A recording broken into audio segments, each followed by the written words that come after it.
Assalamualaikum warahmatullahi wabarakatuh. Bismillahirrahmanirrahim. Alhamdulillahi rabbil alamin. Wassalatu wassalamu ala asyrafil anbiya'i wal mursalin wa ala alihi wa ashabihi ajma'in. Qala Allah ta'ala fi kitabihil aziz, tilka ayatullahi natluha 'alaika bil haqq wa innaka laminal mursalin. Sadaqallahul azim. Terima kasih pada saudara pengurusi majlis yang dihormati Tuan Nazir, tuan-tuan imam, pegawai-pegawai surau, seterusnya muslimin dan muslimat, mudah-mudahan dirahmati oleh Allah Subhanahu wa taala. Satu hari Nabi Muhammad sallallahu alaihi wasallam berada di dalam satu halaqah dengan sahabat-sahabatnya. Macam kita ni lah dalam halaqah, dalam satu pertemuan majlis. Maka di dalam duduk ramai-ramai itu, tiba-tiba Nabi Muhammad sallallahu alaihi wasallam berkata, la yujalisuna al-yawm qati'ur rahim. Nabi kata, jangan duduk bersama kami pada hari ini orang yang memutuskan silaturahim. Dalam duduk ramai-ramai macam ni, Nabi kata, jangan duduk dengan kami malam ni orang yang memutuskan silaturahim. Maka sahabat-sahabat ni saling berpandangan, siapa di kalangan kita ni yang memutuskan silaturahim? Tiba-tiba bangun seorang laki-laki, seorang pemuda, fata. Bangun seorang laki-laki, keluar daripada majlis ilmu Rasulullah. Rupanya laki-laki ni, tuan-tuan, baru bergaduh dengan mak saudaranya, baru bertengkar dengan mak saudara, tak cakap, tak berbaik, bertengkar. Maka laki-laki ni pergi dapatkan balik mak saudara dia, minta ampun, minta maaf, peluk lebih kurang. Dia balik semula ke masjid tempat Nabi duduk ramai-ramai dalam halaqah tadi. Bila laki-laki tadi balik, maka Rasulullah sallallahu alaihi wasallam berkata, inna rahmata la nunazzilu ala qaumin fihim qati'ur rahim.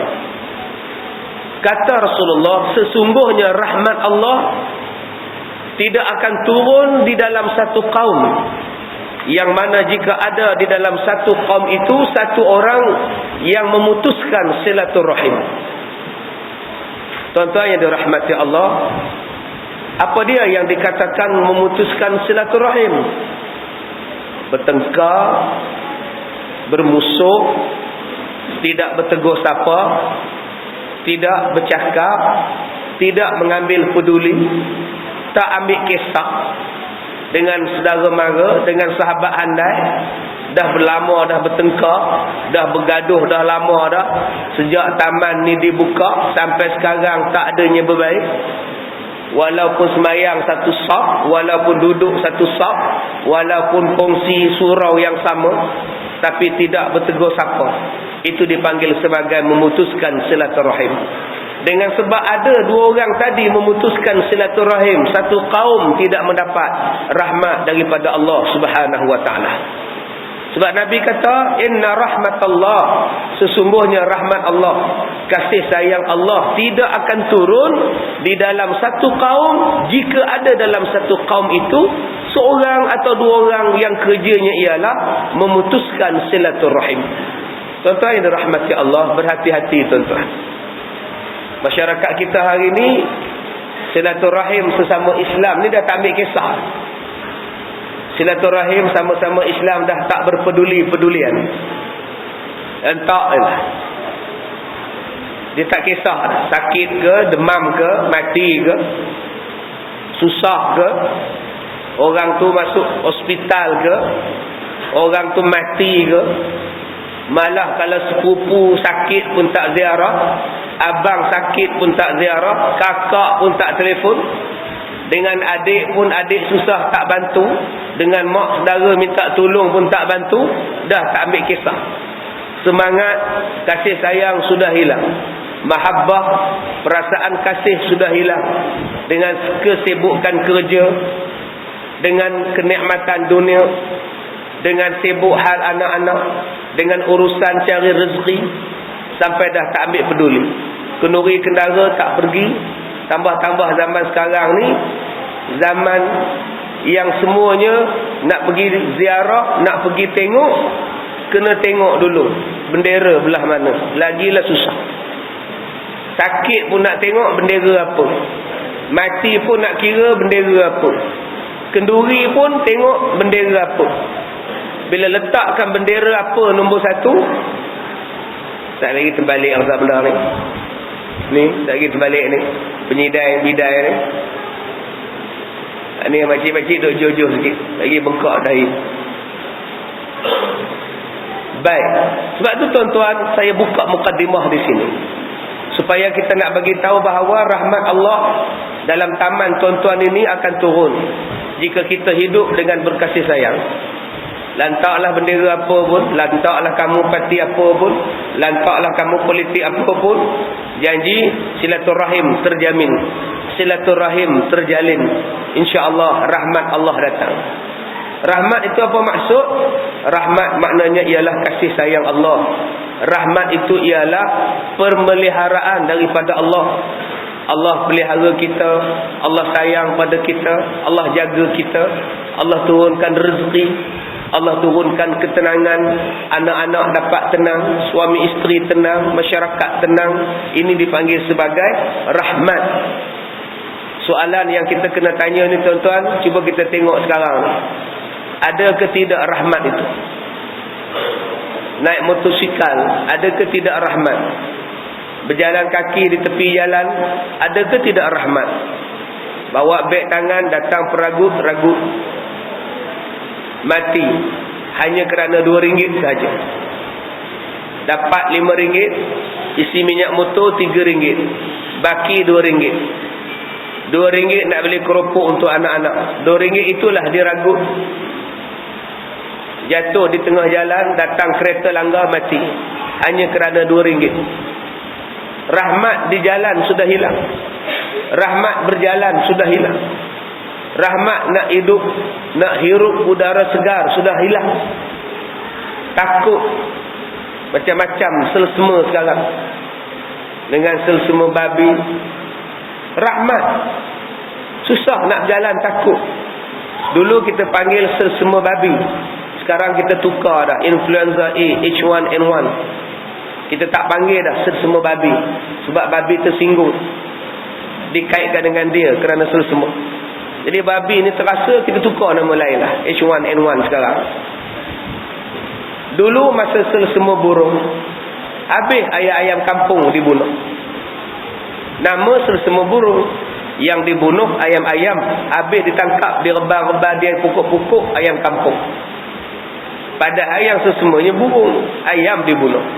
Sekarang ni yang babi sesema, babi tak dibunuh. Apa sebab babi tak dibunuh, sedangkan yang sesema babi? Apa babi itu ada imun, ada kekebalan, dia ada imuniti. Kalau sesema pasal babi, jangan sebut pasal babi, jangan sebut nama babi, malah jangan dibunuh pun babi. Tapi kalau sesema burung, habis ayam kampung orang-orang Islam dibunuh. Tuan-tuan yang dirahmati Allah, mudah-mudahan mukadimah yang saya sebutkan tadi ini memberikan sedikit pengajaran kepada kita tentang pentingnya kita berkasih sayang, pentingnya kita menjaga toleransi sesama kita orang Islam dan orang bukan Islam. Sama-sama hidup rukun, aman, damai. Jangan menggaduh-gaduh, jangan bertengkar-tengkar, malu ke orang. Kita sebagai orang Islam elakkan bertengkar. Kita sebagai orang Islam elakkan daripada bermasam muka. Islam tidak menyuruh kita bertengkar, Islam tidak menyuruh kita bermusuh. Islam menyuruh kita saling bermaaf-maafan. Baik, pada malam ini insya-Allah saya akan membaca satu hadis Nabi sallallahu alaihi wasallam. an Abdullah bin Amr qala sami'tu Rasulullah sallallahu alaihi wasallam yaqul khishlatani min kanata fi katabahu Allah syakiran sabiran wa man lam takuna fihi lam yaktubuhu Allah syakiran wala sabiran man nazara fi dinihi ila man huwa fawqahu faqtada bihi wa nazara fi dunyahu ila man huwa dunahu fahamidallahu ala fadlihi bihi alayhi katabahu Allah syakiran sabiran wa man nazara fi dinihi ila man huwa dunahu wa nazara fi dunyahu ila man huwa fawqahu fa asifa ala ma qatahu minhu lam yaktabuhu Allah syakiran wala sabiran. Hadis hasan. Diriwayatkan daripada sahabat Nabi yang bernama Abdullah bin Amru bin Al-As radhiyallahu anhuma, katanya, saya mendengar daripada Nabi sallallahu alaihi wasallam, Nabi bersabda, ada dua golongan, khislatani, ada dua golongan yang Allah Ta'ala tulis dia sebagai golongan syakiran sabiran. Ada dua golongan manusia yang Allah tulis dia dengan gelaran syakiran sabiran. Orang yang bersyukur dan orang yang sabar. Allah iktiraf golongan ini. Bukan yang iktiraf ini jenis buk Afrika. Yang iktiraf ini ialah Allah. Kita tidak mencari pengiktirafan manusia. Pengiktirafan manusia ini sementara. Kadang-kadang berpura-pura. Kadang-kadang sekejap saja. Tuan-tuan membuat bangunan paling tinggi dalam dunia. Kejap saja. Lepas 2 tahun, ada bangunan lain pula. Tuan-tuan pecahkan rekod dunia. Tidur dengan ular 222 hari. 100 ekor ular tedung senduk. Minggu depan ada orang pecah rekod. Dia tidur dengan ular selama 400 hari. Bulan depan ada pula orang pecah rekod pula. Dia tidur dengan ular 401 hari. Sehari pecah rekod pun, rekod kita dah lebur. Bukannya guna berekod. Tapi kalau Allah yang bagi pengiktirafan, sampai hari kiamat pengiktirafan Allah. Allah kata kamu ni syakiran sabiran. Orang syakir dan orang sabir. Syakiran orang yang bersyukur dan sabiran orang yang sabar. Wa man lam takuna fihi lam yaktubuhu Allahu syakiran wala sabiran. Siapa-siapa yang tidak ada sifat yang akan kita bacakan itu, kata Rasulullah, Allah tidak akan tulis nama dia sebagai orang bersyukur dan orang yang sabar. Siapa dia yang Allah iktiraf? Man nazara fi dinihi ila man huwa fawqahu faqtada bih. Yaitu yang pertama, golongan yang apabila melihat tentang agama, dia akan melihat orang yang lebih baik agamanya daripada diri dia. Dan dia tidak akan melihat kepada orang yang rendah agama dia. Dan golongan yang kedua, apabila melihat dunia, dia akan melihat orang yang rendah dunianya daripada orang yang tinggi nikmatnya. Maka orang yang macam inilah, kata Rasulullah sallallahu alaihi wasallam, orang yang dipanggil sebagai syakiran dan sabiran. Ada dua golongan manusia. Baik, hadis ini diriwayatkan oleh Abdullah bin Amru bin Al-As. Abdullah bin Amru. Satu lagi Abdullah bin Umar.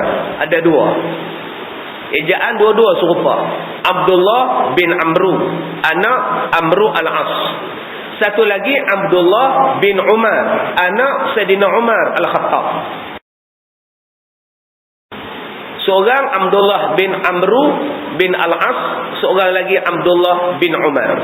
Hadis ini daripada Abdullah bin Amru bin Al-As. Siapa dia Amru bin Al-As? Bapa dia ni.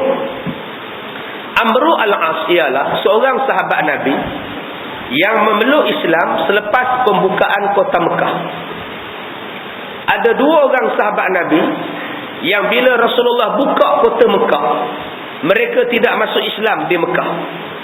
Malah mereka melarikan diri daripada Mekah kerana bimbang Rasulullah akan membunuh mereka. Seorang bernama Amru bin Al-As, seorang lagi bernama Khalid bin Walid.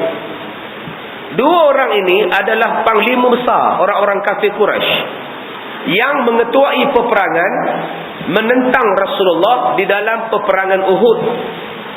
Mereka lah yang jadi leadernya, menentang Islam, menentang Rasulullah dalam peperangan Uhud. Sehinggalah 70 orang sahabat Nabi mati syahid dalam peperangan Uhud, termasuklah Hamzah bin Abdul Muttalib dan Abdullah bin Jahshin. Siapa yang menjadi kepala peperangan itu? Yang menjadi kepala dalam peperangan itu ialah Khalid Al-Walid dan Amru Al-As. Bila Nabi Muhammad datang ke Mekah untuk menawan kota Mekah dan mengislamkan kota Mekah, Nabi kata, siapa yang nak selamat, sila ke rumah Abu Sufyan. Aku takkan apa-apakan dia. Maka dalam keadaan yang sangat aman, Islam masuk dalam kota Mekah. Setitik darah pun tak tumpah. Islam tidak melakukan pembunuhan. Tetapi Amru dengan Khalid takut. Mereka bimbang Islam ni balas dendam, Rasulullah balas dendam. Sedangkan Rasulullah dan Islam bukan pembalas dendam. Bila Nabi balik ke Madinah, dua orang sahabat ini, Amru dengan Khalid, datang berjumpa di Madinah, memeluk Islam dengan Rasulullah. Bila mereka Islam dengan Rasulullah, Khalid Al-Walid terus dilantik menjadi jeneral perang, menggantikan jeneral yang lain. Khalid jadi panglima perang, termasuklah dengan Amru Al-As menjadi sahabat Nabi. Daripada musuh bertukar menjadi sahabat.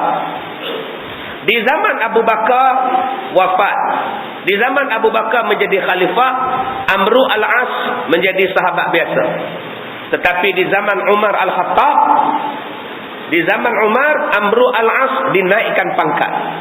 Daripada sahabat biasa, dia diamanahkan untuk menyebarkan Islam di negeri Mesir. Dan orang yang mula-mula menyebarkan Islam di negeri Mesir ialah Amru bin Al-As. Dialah yang bawa Islam ke negeri Mesir. Kita bayangkan berapa juta dah rakyat negeri Mesir. Di Kahirah saja sekarang ni ada 70 juta. Kahirah saja. Belum seluruh Mesir. Baru Kahirah aja 70 juta orang. Zaman sekarang 1400 tahun yang lepas tak jatuh bilion. 1 million, 1 billion contohnya. 1 billion itu Islam. Pahalanya dapat pada siapa? Pada Amru Al-As. Sebab Amru yang mengislamkan negeri Mesir. Dialah orang yang mula-mula membina masjid di Mesir. Besar pahala tuan-tuan. Begitu juga dengan Iraq. Orang yang mengislamkan Iraq ialah sahabat Nabi yang ke-6 memeluk Islam, iaitu Sa'ad bin Abi Waqqas. Sekarang umat Islam di Iraq ada berapa ratus juta. Sejak zaman Sa'ad bin Abi Waqqas membawa Islam, mungkin 1 bilion. 1 bilion pahala orang Islam dapat kepada Sa'ad bin Abi Waqqas. Masya Allah. Sebab tu tuan-tuan, kita kena cari jalan macam mana nak menambahkan pahala. Pahala tuan-tuan buat surau tu sampai ke mati tuan-tuan dapat lagi pahala. Pahala tuan-tuan bagi kipas. Surau tuan-tuan ni sesuai dengan aircon. Kipas kilang ni tak sesuai tuan-tuan, panas. Tahun depan pasal aircon. Tuan-tuan ni boleh duduk sampai pukul 9. Main pukul 9.30 panas. Siapa yang nak buat aircon? Sampai kiamat pahala je lah. Kalau bilik tidur rumah kita ada aircon, kenapa surau tak boleh buat aircon? Sedangkan bilik tidur kita, rumah kita je. Tapi yang ini rumah Allah. Itu kalau buat aircon. Kalau buat tandas baru, untuk orang yang musafir macam saya ni, tuan-tuan tak apalah, nak terkencing berak, tuan-tuan balik rumah tuan-tuan. Macam saya nak terkencing berak musafir, saya nak pergi ke mana? Ke mana saya nak pergi tuan-tuan? Tuan-tuan rasa nak buang air, tak apa. Tuan-tuan boleh balik rumah tuan-tuan dekat. Macam saya tetamu jauh tuan-tuan daripada Ipoh ni. Sesak barak dah sampai sini.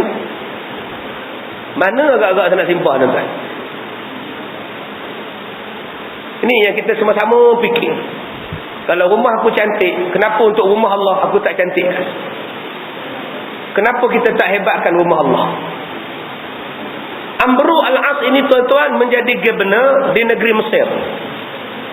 Bila dia jadi governor di negeri Mesir, dialah orang yang membuang sifat-sifat syirik yang dibawa oleh orang-orang Mesir. Sungai Nil adalah sungai yang paling panjang dalam dunia, merentasi beberapa buah negara Afrika. Dan amalan orang Mesir ialah setiap tahun mesti ada perempuan yang akan dihumban dalam Sungai Nil sebagai korban untuk Sungai Nil. Macam kita dulu-dulu lah, mau bagi kepala orang kalau nak buat jabatan, kepala budak-budak ni potong kepala. Budak-budak punya takut kena potong kepala. Bawah jabatan, jabatan pun tak runtuh. Orang dulu-dulu banyak cerita. Di Mesir benda tu ada.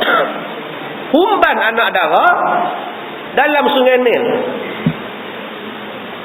Bila datang Islam, mana boleh bunuh orang? Mana boleh kita campakkan budak orang perempuan dalam sungai? Tiba-tiba tuan-tuan, takdir Allah, Sungai Nil ni dia turun. Air hampir kering.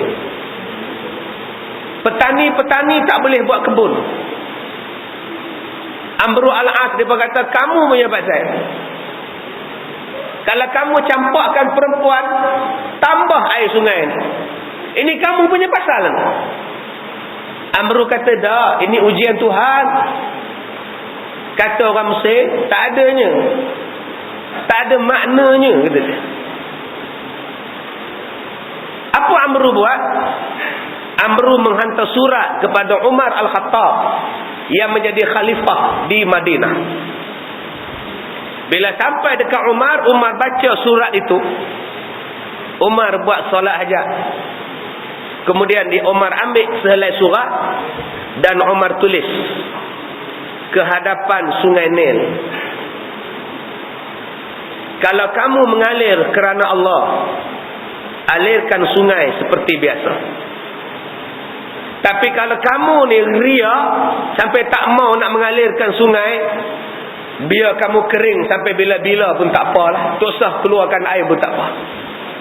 Dilipat surat, dibagi pada postman, hantar pada Amru. Campakkan dalam Sungai Nil. Amru dengan lafaz Bismillahirrahmanirrahim, dicampaknya surat Umar Al-Khattab kepada Sungai Nil. Dalam satu malam sahaja Sungai Nil meningkat airnya kepada 16 hasta. Satu malam 16 hasta naik. Biasa balik Sungai Nil. Inilah dia tuan-tuan, wali Allah. Tulis surat pada sungai pun sungai dengar cakap. Tuan-tuan, kalau sungai semenyih kering, cuba hantar surat. Agak-agak ada dah air keluar. Wallahu a'lam. Sayyidina Umar tuan-tuan, berlaku gempa bumi di Madinah. Bila berlaku gempa bumi di Madinah, Sayyidina Umar tepuk bumi Madinah. Diam kamu bumi. Diam gempa bumi, berhenti. Wali Allah. Tuan-tuan, cubalah tiru Sayyidina Umar. Agak-agak berlaku gempa bumi di belah-belah tuan-tuan ni, tepuklah tuan-tuan. Diam kamu bumi. Dengan tuan-tuan jatuhlah tanah. Unit penyelamat duk cari sekarang dengan anjing pengesan, tak jumpa-jumpa lagi ni. Baik, balik kepada Amru al-As ni. Anak dia bernama Abdullah bin Amru bin al-As. Dia mendengar Nabi SAW berkata, sesungguhnya Allah Ta'ala akan menulis kepada dua golongan, dipanggil sebagai syakiran, dua perkara yang sangat mulia, dipanggil sebagai syakiran sabiran, orang yang bersyukur dan orang yang sabar. Manusia yang paling tinggi darjatnya selain daripada manusia yang bertakwa ialah golongan yang dipanggil syakir, golongan yang sabar. Nabi-nabi ni golongan sabar. Kalau tuan-tuan diiktiraf oleh Allah sebagai golongan sabar, hebatlah tuan-tuan. Nabi Yahya dipancung kepalanya hanya kerana menegur raja yang berkahwin dengan anak tiri. Raja ni kahwin dengan janda. Janda ni ada anak tiri.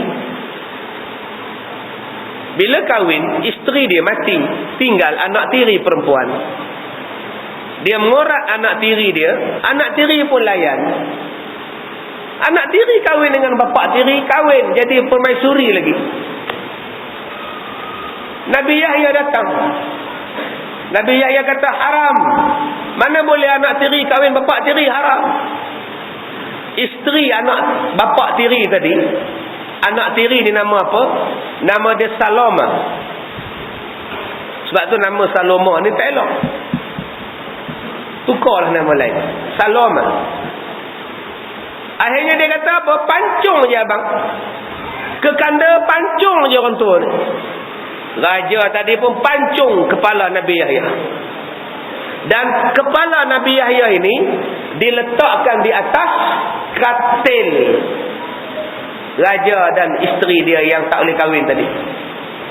Diletakkan. Dan bila mereka berhubungan suami isteri, seolah-olah nak tunjuk pada Nabi Yahya, kamu boleh buat apa? Nak larang kami, laranglah. Kamu boleh buat apa? Kepala Nabi Yahya tu di atas katil mereka. Allah Ta'ala bagi tuan-tuan. Begitu juga dengan Nabi Zakaria alaihissalam. Nabi Zakaria nak dibunuh oleh umatnya. Bila nak dibunuh oleh umatnya, dia lari bersembunyi dalam pokok. Umat dia tahu Nabi Zakaria di situ. Digegajinya pokok itu. Bila digegaji pokok itu, Nabi Zakaria kata, aduh sakit. Sakitnya. Datang Jibril. Wahai Zakaria, bukankah kamu dah mengaku nak jadi orang sabar? Orang sabar mana boleh sebut sakit? Digegaji kepala Nabi Zakaria, dan Nabi Zakaria tak sebut pun, aduh sakit, sakit. Sebab dah janji dengan Allah nak jadi orang sabar. Masya Allah tuan-tuan. Jadi kalau kita nak dapat orang pengiktirafan yang tinggi-tinggi macam ini, kita tak boleh jadi Nabi. Tuan-tuan jangan jadi Nabi pula. Sekarang kena tangkap. Jadi Nabi Kahak Ahmad pula. Di Terengganu Ayah Pin bin Ayah Pan. Di tempat tuan-tuan ni Kahak Ahmad mengaku menjadi Nabi. Masya Allah. Yang heran ada pengikut pula. Tuan-tuan kalau jumpa Nabi palsu ni, ambil gelas ni. Kalau tuan-tuan jumpa Nabi palsu, ambil gelas. Saya ni datang daripada Ipoh ni. Kalau tuan-tuan bercakap, baik saya tak cakap.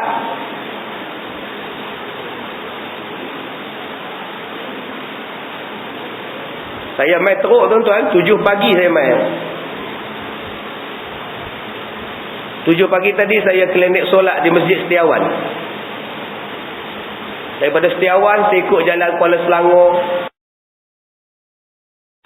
Sungai Buloh, naik Lebuh Raya, turun Bukit Mahkota.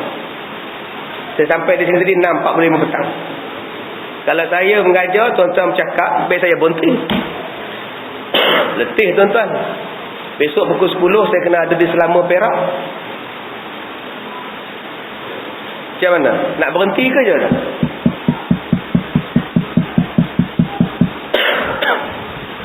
Baik. Kalau siapa-siapa yang mengaku dia Nabi palsu, kalau dia berpeluh, tuan-tuan kutip peluh dia. Peluh Nabi Muhammad, Anas bin Malik kutip peluh. Peluh Nabi Muhammad bila tidur di atas kain, lapik kain, kain tu dia mengambil, dia memperah peluh. Sebab peluh Nabi Muhammad lebih wangi daripada kasturi.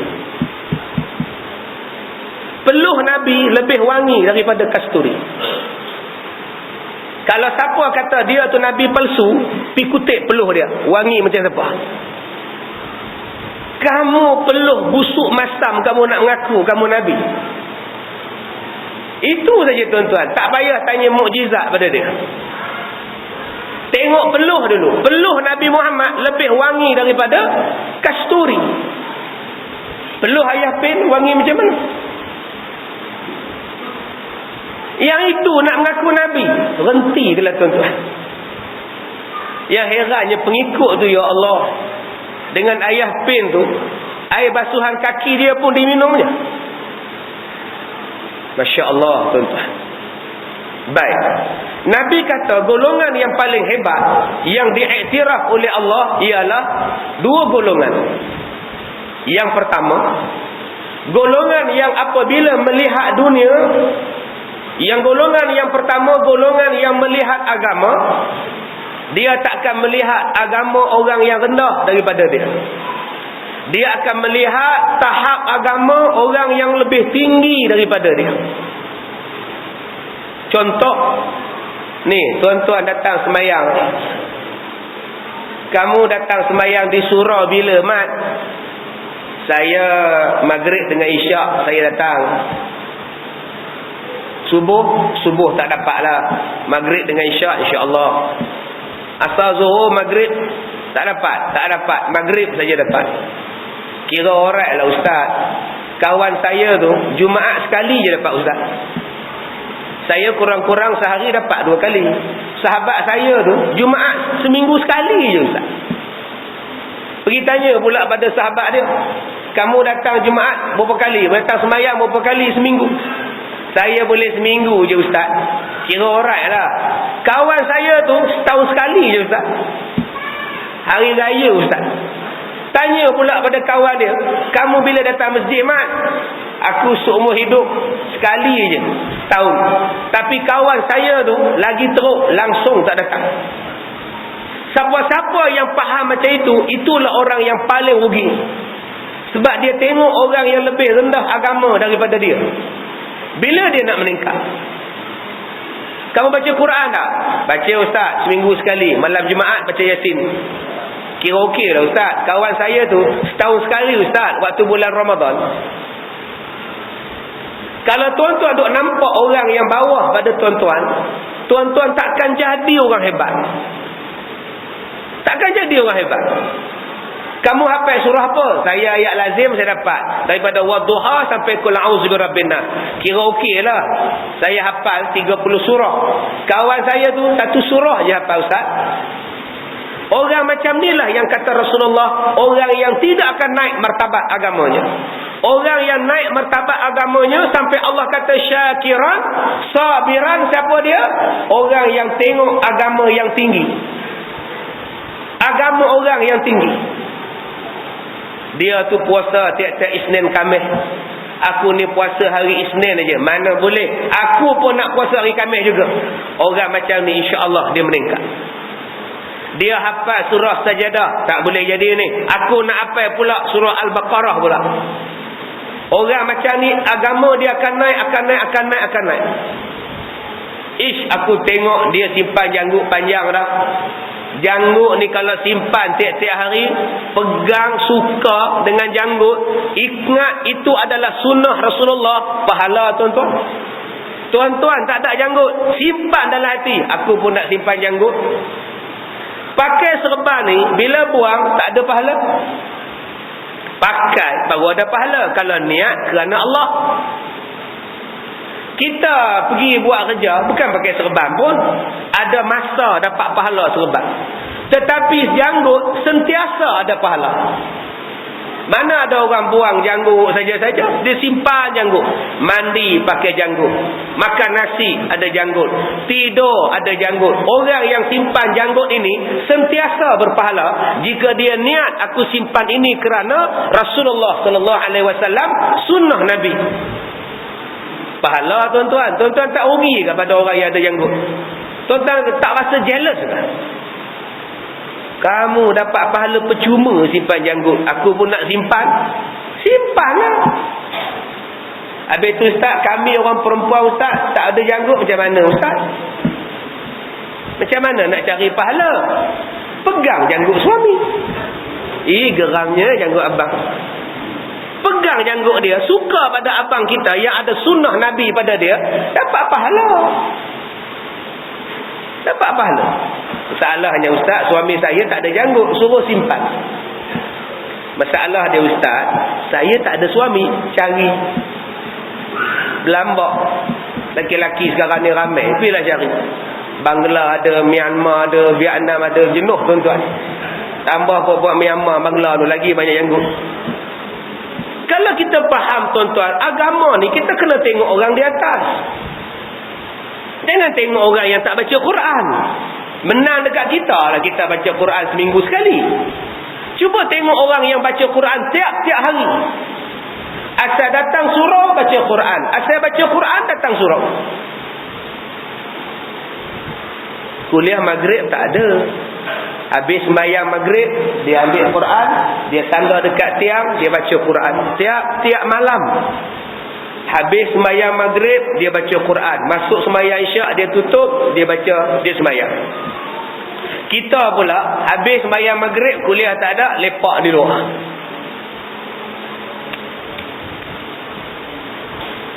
Macam mana Selangor boleh kalah bola? Kenapa tak timbul jealous pada dia? Hampa tengok dia tu, duk baca Quran, zikir, kita menyembang pasal bola, Chelsea kalah macam mana? Hampa ni tak fikir kan? Hampa tengok tu imam kita, ustaz kita, pak haji kita duk dekat dinding zikir sepenuh. Yang seorang duk dekat tiang baca Quran, kita pula duk dekat serambi berbual macam mana Chelsea kalah dengan Barcelona. Silap tu, patut dapat penalti tu. Tak ada faedah pun. Chelsea menang pun tuan-tuan tak ada faedah, Chelsea kalah pun tuan-tuan tak ada faedah. Tapi kita tak bandingkan yang ini. Kita tak bandingkan orang yang berzikir, yang baca Quran. Kita banding dengan orang tak datang. Kira kita baik lah, kita datang je ke surau. Kamu tengok orang hujung tu, daripada mula buka taman sampai surau dia ada, sebatah haram dia tak pernah datang ke surau. Kita ni kira alright lah. Nampak? Menanglah tuan-tuan. Kalau begitu menanglah orang itu. Jangan tengok orang yang langsung tak pernah datang. Tengok dia. Tengok dia. Hari ni tuan-tuan, tahanan-tahanan ISA tu dibebaskan. Semalam saya ceramah di sana. Saya tanya satu pegawai, orang-orang tahanan ISA ni buat apa? Duduk dalam tu buat apa? Saya ni dah beberapa kali dah ceramah di situ. Saya tanya dia mau buat apa? Dia kata yang Islam ustaz, hafal Quran. Dia hafal Quran, nanti dia panggil warden, tolong semak bacaan Quran. Dia dah hafal, dia suruh orang warden tu semak. Petang-petang tanam sayur, tanam kucai, tanam buah pokok. Pagi-pagi lepas sembahyang subuh baca Quran, hafal Quran. Duduklah tang mana pun, walaupun dalam penjara sekalipun, orang yang baik dengan Allah, dia capai Quran, dia hafaz Quran. Orang baik ni tuan-tuan, letaklah di mana pun, dia jadi pulau. Sebab tu dia boleh hidup. Hampa penjarakan aku hafal Quran, keluar-keluar 3 tahun, hafal 13 juzuk. Subhanallah. Sebab dia ada pemikiran. Bagi orang yang tak ada pemikiran, dia kira duk conteng dinding. Sebab itu manusia yang baik tuan-tuan, tuan-tuan tak perlu kisah. Dia akan menilai. Semua dia nilai. Dan dia akan menilai orang yang baik. Dia tak menilai orang yang rendah agama dia. Kita ni tuan-tuan pakai tudung kepala, orang perempuan pakai tudung kepala, tapi tangan singkat. Tudung pakai, tangan singkat, t-shirt tak sah sebab nampak tangan. Bila kita kata kak, bila tutup aurat kena sampai habis kak, kira okey lah ni orang pakai tudung juga. Jiran saya belakang rumah apa pun tak pakai tu. memang menang kita lah tuan-tuan. Jangan tengok orang yang tak pakai apa. Tengok macam mana yang betul-betul tutup aurat. Baru kita jadi orang hebat. Agama ni kena tengok orang hebat. Tuan-tuan, ada orang satu tempat di Langkawi. Saya pergi ceramah di Langkawi. Orang miskin, cacat. Duduk di masjid, orang bagi duit. Sebab dia rajin kemas masjid, sapu masjid. Masjid buruk, lama punya masjid. Jadi pelancong datang bagi duit, pelancong datang bagi duit, orang sembahyang bagi duit. Satu hari masjid ni nak dirobohkan sebab nak buat masjid baru. Dia di antara orang yang paling banyak bagi duit. Padahal dia orang miskin. Rupa-rupanya duit yang orang sedekah dia pada selama ini, dia simpan dan dia sedekah balik buat masjid. Kalau dia orang cacat, dia orang miskin, boleh bawa duit bagi dekat jawatan kuasa pembinaan. Bagaimana dengan kita yang sihat? Saya pergi jumpa tuan-tuan. Bila masjid tu siap dia resmikan, dia bawa lembu seekor, dia heret lembu, suruh makan, masak, buat kenduri, meresmikan masjid. Sedangkan dia pun tak ada kerja tetap, duitnya orang sedekah aja. Tapi dia simpan, dia boleh bagi balik pada jalan Allah. Kalau kita bagi RM5, kita kata RM5 ni banyak lah ustaz. Kawan saya tu bagi RM1 je ustaz. Kenapa tengok yang RM1? Kenapa tak tengok kawan kita yang bagi RM500? Kenapa tak tengok kawan kita yang bagi RM5,000? Kita duk tengok orang yang rendah pada kita, menang kita. Ustaz, saya sebulan dekat surau ni saya bagi RM50. Kawan saya jiran sebelah rumah tu minta derma ustaz.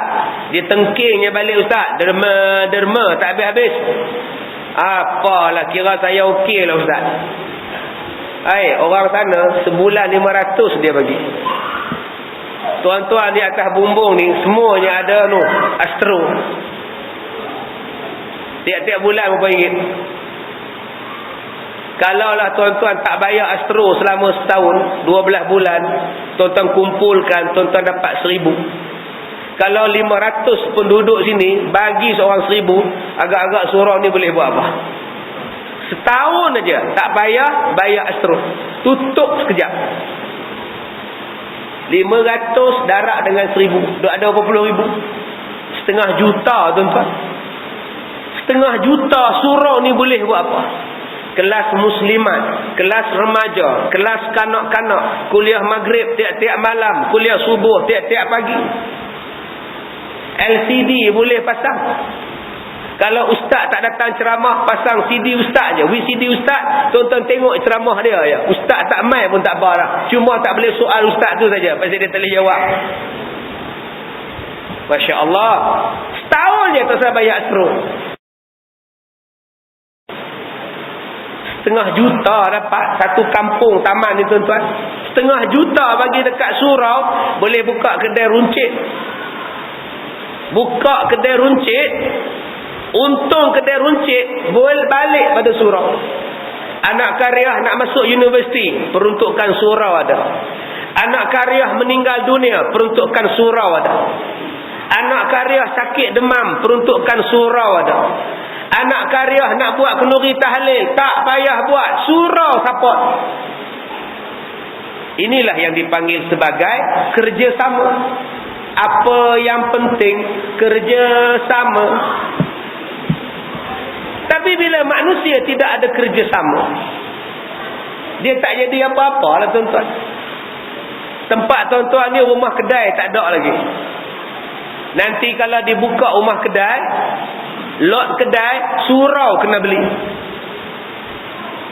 Beli satu kedai, buka kedai. Apa barangan yang boleh buka? Ahli jawatan kuasa dan anak-anak karya bagi duit, bagi modal, buka dan beli kedai. Keuntungan balik kepada surau. Sampai bila kita nak edah tabung kutip derma? Sampai bila kita nak kutip yuran daripada rumah ke rumah? Surau dan masjid kerana berani maju. Surau dan masjid kerana berani bergerak. Sebab itu pengurusan masjid dan surau kena orang yang cekap, efisien. yang kena fikir panjang. Jangan tuan-tuan bandingkan surau tuan-tuan dengan surau orang lain. Ustaz, surau kami kira okey lah Ustaz. Sebulan 4 kali ceramah Ustaz. Surau sebelah tu Ustaz, sebulan sekali susah Ustaz. Kami ada juga seminggu sekali baca kitab Ustaz. Surau depan tu Ustaz, 4 tahun sekali Ustaz. Kenapa tuan-tuan tengok surau yang tak aktif? Tengok surau yang aktif. Tengok surau yang aktif. Memang kita menang. Saya pergi satu masjid, kutipan dia saja 1 juta tuan-tuan. Duit dana pengajian dia 1 juta. Dalam bulan Ramadan dia kumpul 37 ribu untuk kutipan Ramadan, 15 ribu untuk more sahur 10 malam terakhir. Sekarang ni duit tunai dalam bank saja 1 juta. Dah tak tahu nak buat apa dah, duit banyak. Aircon dah pasang, bilik air banyak, rumah tetamu ada, bilik hostel ada kalau tetamu nak datang. Beasiswa untuk anak karya ada 1 juta. Macam mana mereka boleh buat sampai dapat 1 juta? Kuliah maghrib setiap bulan, setiap malam, setiap pagi, kuliah duha, kuliah petang, Sabtu, Ahad. Sejak 15 tahun yang lepas.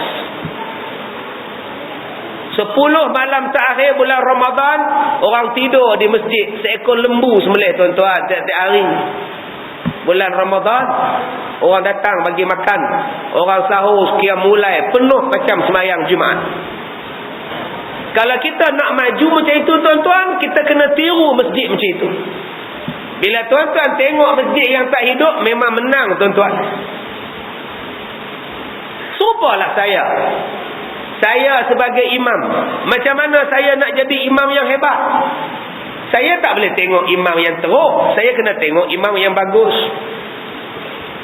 Imam yang bagus, imam yang hebat. Imam yang bila semayang makmum ni khusyuk. Imam yang bila semayang makmum ni tak rasa susah hati. Tengok imam yang baik-baik. Kita pergi semayang di Mekah, imam Masjidil Haram, dia baca Fatihah, baca ayat lazim, tak terasa. 20 rakaat tarawih, tak terasa. Tak terasa. Alhamdulillahi Rabbil Alamin, Ar-Rahmanir Rahim, Maliki Yawmiddin, Iyyaka na'budu wa iyyaka nasta'in, Ihdinas siratal mustaqim, Siratal ladzina an'amta 'alaihim, Ghairil maghdubi 'alaihim waladdallin.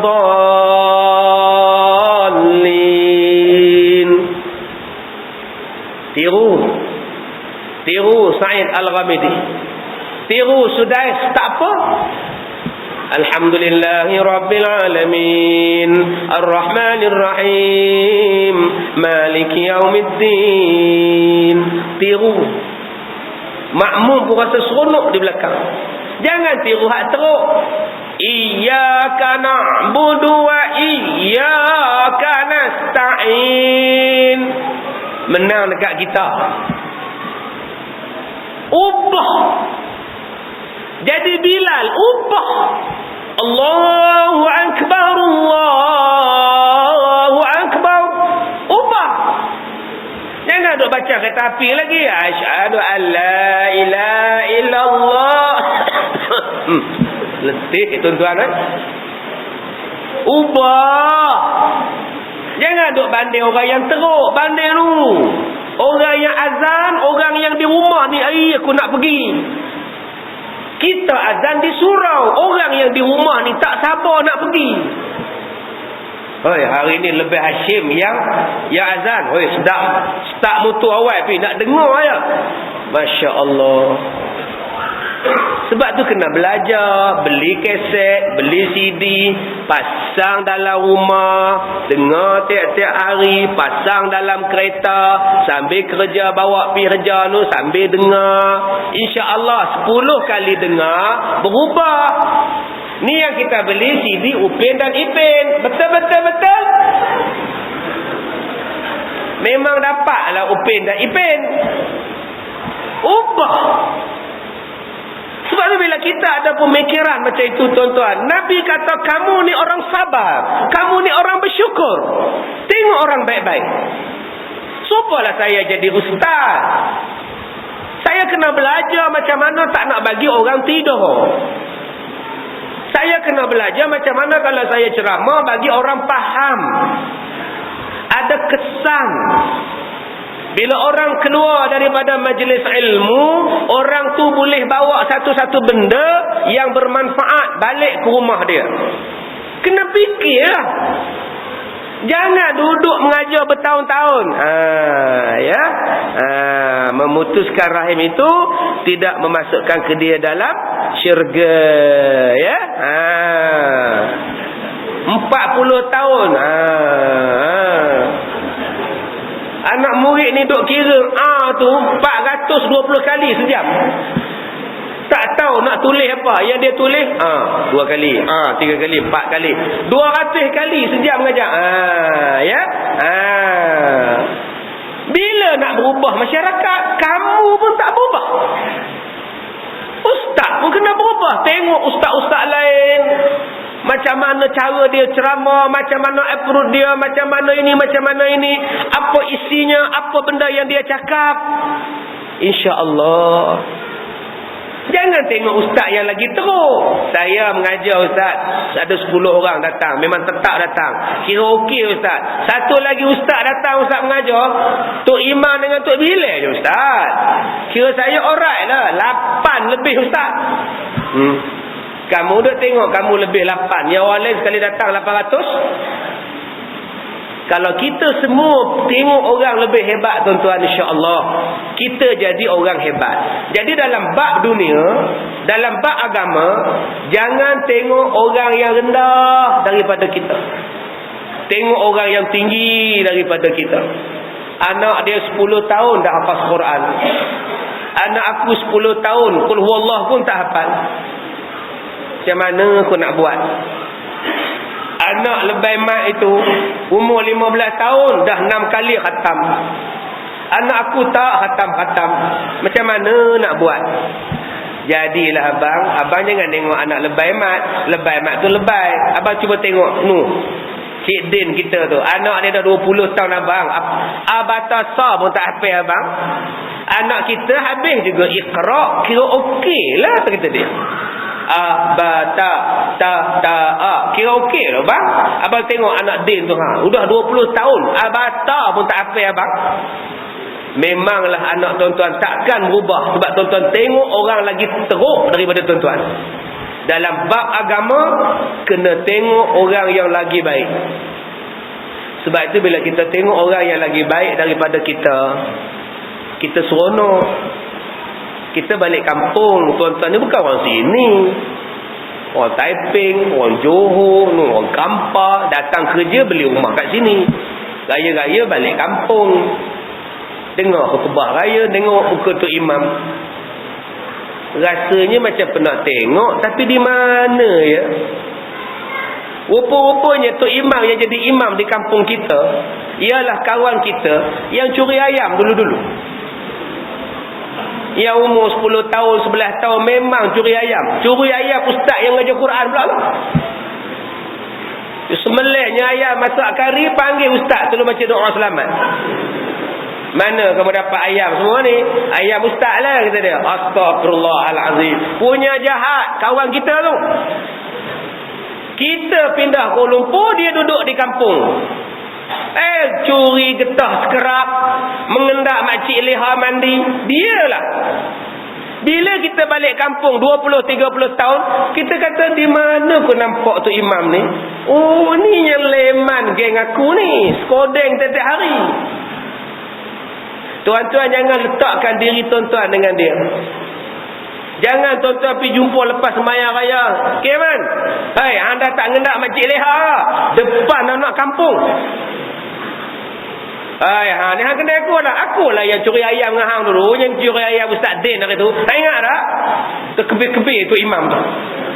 Tuan-tuan, dia dah pakai serban, dia dah pakai jubah, janggut dia sampai ke pusat dah tuan-tuan. Benda tu benda lama. Dia tobat dah. Patut tuan-tuan peluk dia, man. Aku tak sangka kamu berubah, man. Aku juga tak berubah, man. Aku sampai sekarang skodeng, man.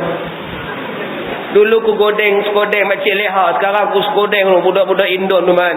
Allah. Malulah dengan kamu, man. Kamu dulu teruk pada aku. Sekarang kamu jadi hebat. Kamu lepas-lepas habis sekolah kamu pergi mana? Aku pergi pondok. 10 tahun dalam pondok. Aku mengaji. Kemudian aku balik aku jadi imam. Mengajarlah kampung-kampung. Kata Tok Leman tadi ni. Itu yang kita kena tengok. Kalau Leman boleh berubah, takkan aku tak boleh ubah. Jangan tengok kawan kita lagi seorang.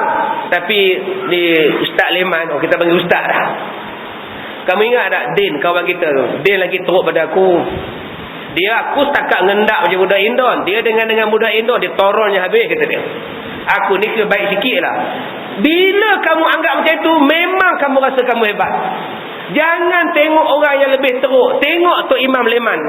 Dia dah banyak berubah. Takkan kita tak nak berubah? Yang kedua, Rasulullah kata, kalau nak jadi orang hebat dalam bab dunia, jangan tengok orang di atas, tengoklah orang di bawah. Tuan-tuan akan menjadi hamba yang bersyukur dengan apa yang tuan-tuan ada. Tuan-tuan akan dapat nikmat qanaah. Tuan-tuan akan dapat ketenangan. Tuan-tuan akan dapat satu perasaan yang tuan-tuan saja rasa. Macam mana nak dapat? Jangan tengok orang di atas dalam bab dunia. Tengok orang yang rendah pada tuan-tuan. Tuan-tuan akan menghargai apa yang Allah bagi sekarang. Tuan-tuan ada kereta kancil aja. Kancil 660 EX. Kancil nak balik ke Ipoh, melompat-lompat kancil tu. Tekan 1-2 pula merau. Tak ada laju juga pergi pun. Isteri begini duduk di belakang, goyang-goyang, lari pula potong, gegar. Abang, tukarlah Zora. Udah rungsit naik kancil ni, abang. Kan sekarang dah ada keluar kereta Zora. Bolehlah kita Pak. Abang kalau ada duit, jangan kata Zora. Alphard pun abang beli. Duit tak ada, sewa rumah, anak yuran lagi, apa lagi, kamu pula sakit, mak sakit. Kancil ni pun okey lah, aircon, ada radio, ada tingkap, ada bumbung, ada. Sampai juga, udahlah. Cuba kamu tengok Abang Husin sebelah rumah kita. Duduk di Perlis, kancil apung tak ada, EX5 je. Nak balik kampung tu, naik motor daripada Semenyih ke arah Perlis, kamu tahu tak? 6 kali berhenti. Isi minyak 2 kali, pancing 4 kali, kamu tahu tak? Kita naik kancil ni, hujan tak ada, kena berhenti jalan juga, wiper ada. Kamu tengok Abang Husin dengan Kak Senah kamu tu. Udah Kak Senah tu udah naik atas carrier dah. Punggung Kak Senah tu atas besi carrier dah, tak duduk atas seat dah. Beg besar tengah-tengah. Kamu beg besar kat belakang bonet kancil, syukurlah. Tuan-tuan mesti bersyukur dengan kancil tuan-tuan. Habis tu Ustaz, yang Abang Husin dengan Kak Senah dapat motor je Ustaz, macam mana Ustaz? Abang Husin jangan tengok kancil. Kak Senah cubit pinggang Abang Husin. Itulah orang suruh beli kereta tak nak naik motor cabuk ni. Cuma tengok abang tengok tu, nampak tu tipah dengan Leman, elok je balik kampung naik kereta. Kita naik motor ni senang. Cuba kamu tengok Pak Mat belakang rumah kita. Kamu tahu tak dia tu orang simpan renggam. Motor tak ada, kereta tak ada, balik kampung naik basikal. Kamu tahu tak? Basikal yang ada dua tukang kayu tu. Pak Mat je kayu, makcik belakang tu relax je. Kita ada motor ni alright lah. Habis tu Ustaz, Pak Mat yang ada basikal tu macam mana Ustaz? Pak Mat jangan tengok orang yang naik basikal, Pak Mat kena tengok orang yang jalan kaki. Abang belilah motor Abang Mat, letih mengayuh basikal ni. Syukurlah Pak, kita mampu setakat ini je Pak. Kamu tengok tu lebih ramai tu, mana-mana pun jalan kaki, kesian lebih ramai tu. Lebih ramai pula jangan tengok orang yang pasang basikal, lebih ramai kena tengok orang yang tak boleh berjalan. Abang, sampai bila kita nak berjalan ni? Abang letih lah abang. Syukur pada Allah, kita ada kaki juga boleh jalan.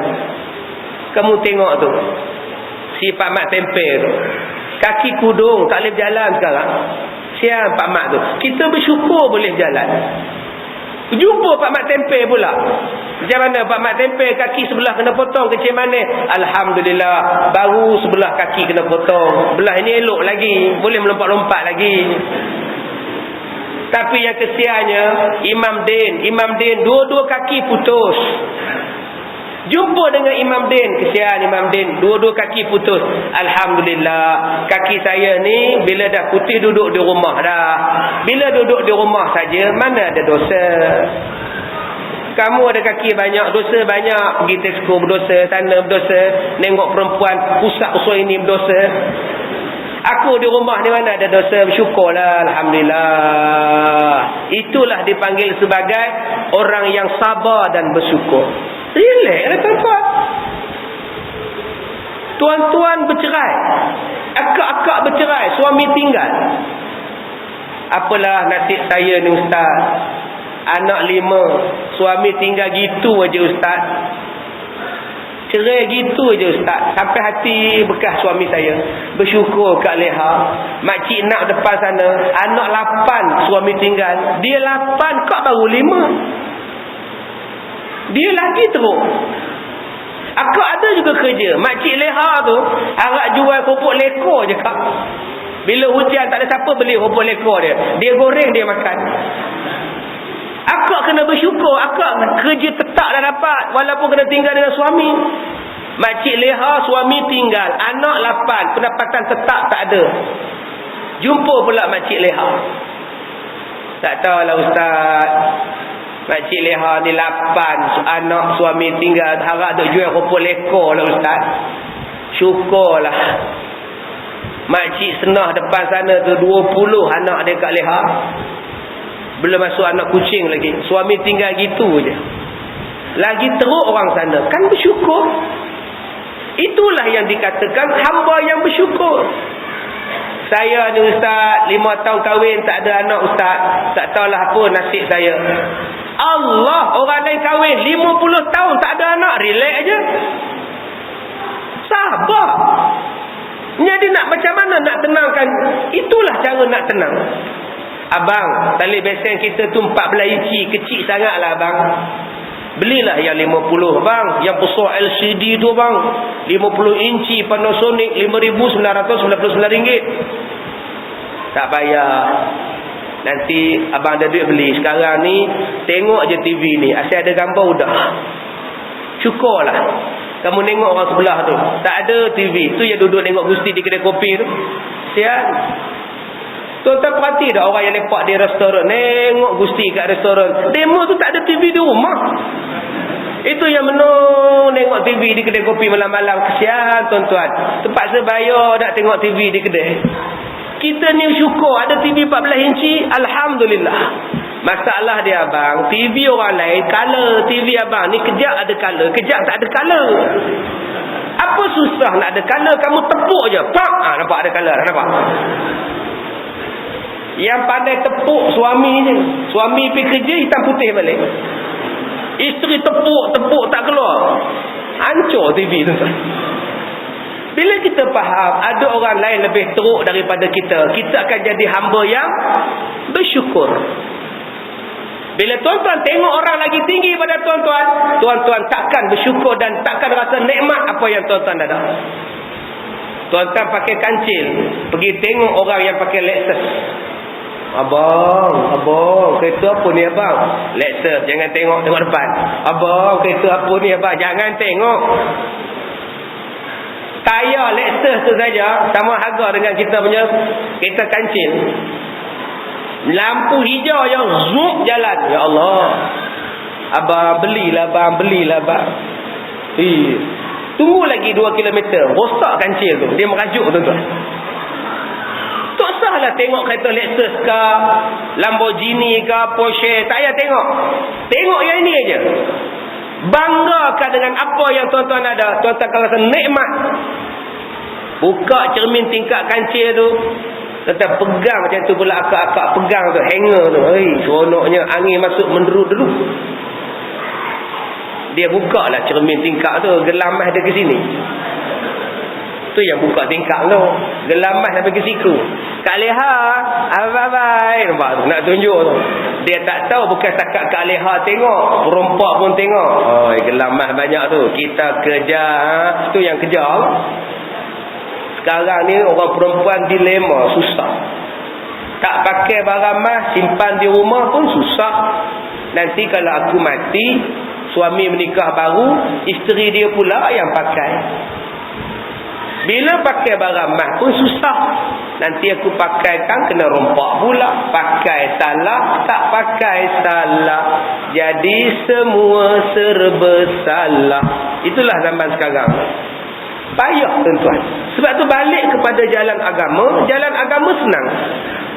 Apa yang tuan-tuan ada, syukur. Syukur. Jangan tengok anak orang lain. Anak dia 5 masuk universiti, semuanya ada R di belakang. Engineer, doktor, teacher, semuanya. Lawyer. Semua hebat-hebat lah. Semua hebat-hebat tuan-tuan. Satu lagi pengurus kilang Goodyear. Semua R belakang. Janganlah tuan-tuan duk bandingkan anak dia berjaya. Syukurlah anak tuan-tuan. Seorang kerja kilang, seorang kerja sendiri, seorang kerja car wash, seorang jadi cikgu, seorang jadi kerani. Syukurlah. Dengan sebab dia kerja kilang, dia tak pergi jauh-jauh. Dia duduk dalam rumah kita. Dengan sebab dia kerja car wash, depan tu je kedai dia. Apa-apa hal senang berlaku, dia ada je basuh kereta kat depan tu.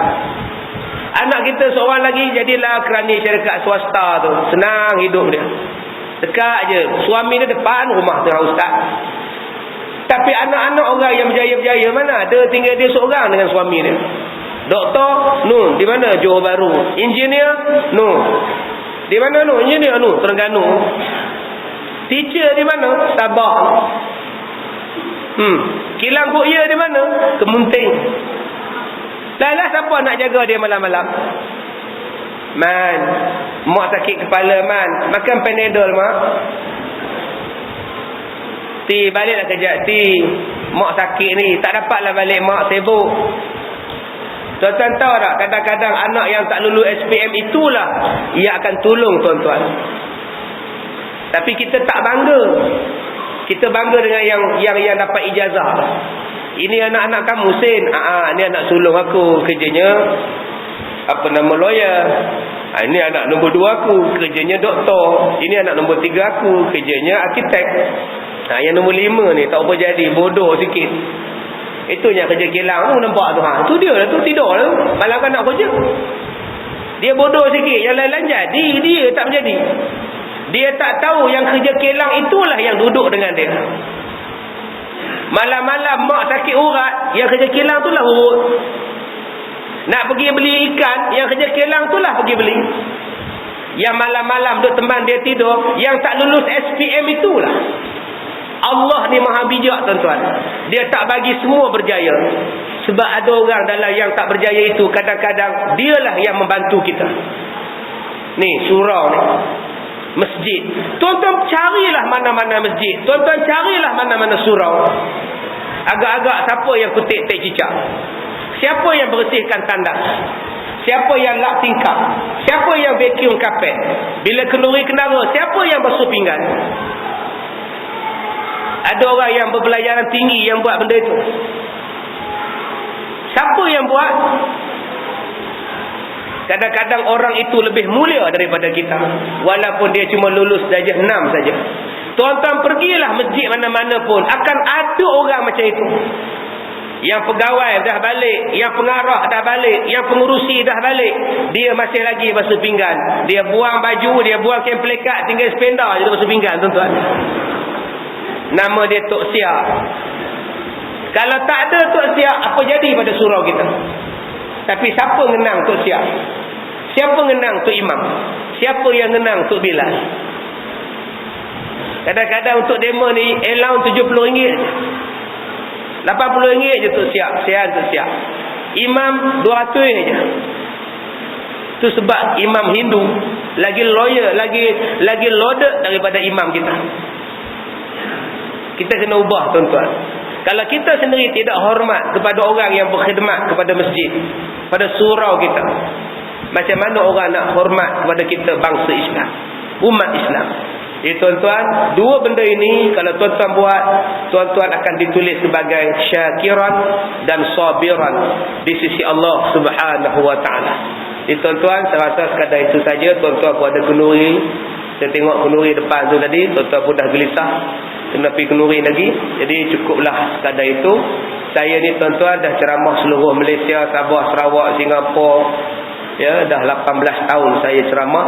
Inilah kali pertama saya datang di tempat tuan-tuan selepas 80 tahun menjadi penceramah.